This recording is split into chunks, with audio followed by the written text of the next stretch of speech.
I'm Kat Bailey, and I'm here at Tokyo Game Show. Right behind me is the Capcom booth, and I just got an opportunity to play Resident Evil Village on the PlayStation VR 2, Sony's brand new VR device for the PlayStation 5. Capcom's Resident Evil Village, which was released in 2021, is coming out on the PSVR 2 with a variety of other games. We got an opportunity to go hands-on, and here are our impressions. In the Resident Evil Village PlayStation VR 2, you might not be surprised to learn that Lady Dimitrescu, who was the breakout star of Resident Evil Village, plays a heavy role. You run into her very early on in the demo, where, of course, she towers over you, looking down at you. I have to say, an 8-foot vampire lady is quite impressive in PlayStation VR 2, and then she subsequently lifts you up and puts her hands through meat hooks, and so you get to look down on her as well. She leers into the camera. It's quite remarkable on the PlayStation VR 2's 4K screen. And then you get an absolutely disgusting scene in which you rip the hooks out of your hands and then you have to get down. It's the kind of moment that works really well in VR, and especially for a horror game like Resident Evil Village. So you're probably wondering, how did I think about the actual PlayStation VR 2? Well, I have to say that the screen is a big improvement over the PlayStation VR, and that really helps the actual clarity of the game, the visual fidelity. Resident Evil Village was already an amazing looking game on the PlayStation 5 and the Xbox Series X when it came out last year, and it's still one of the best looking next-gen games, and that really comes through on Sony's new VR headset, as you get to see pretty much crystal clear visuals, and you can really appreciate the animation. You can enjoy the actual spookiness of the mansion while you're listening to it in 3D audio.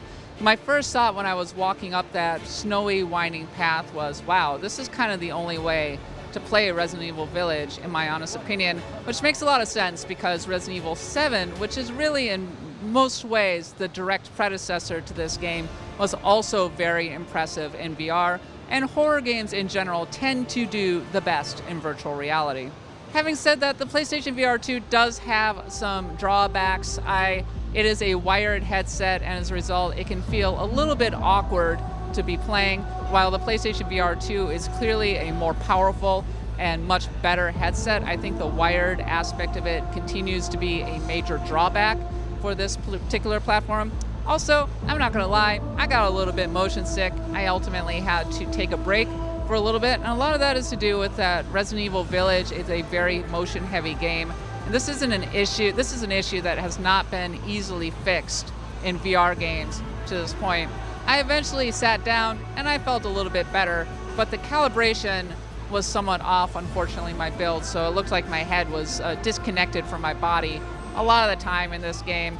There were some awkward movements, especially with the knife when I was attacking enemies. So obviously room for improvement, but with Resident Evil Village coming out early next year, they still got some time to calibrate it. So what do I think about the combat? Well, as I already said, I found the knife a tad awkward, but it makes a lot of sense because the knife is not meant to be very powerful.